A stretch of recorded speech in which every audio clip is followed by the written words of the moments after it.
সময় এসএসবির হাতে মাদক সহ গ্রেফতার এক নেপালের বাসিন্দা। ধৃতের নাম বেদ প্রসাদ রাজবংশী, নেপালের ঝাপা জেলার অর্জুনধারার বাসিন্দা।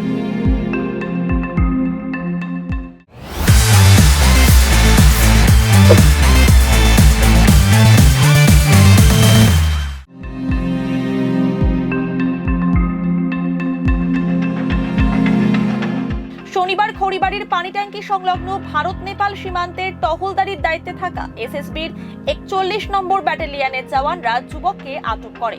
তল্লাশি চালিয়ে যুবকের হেফাজত থেকে 100 গ্রাম ব্রাউন সুগার উদ্ধার হয়।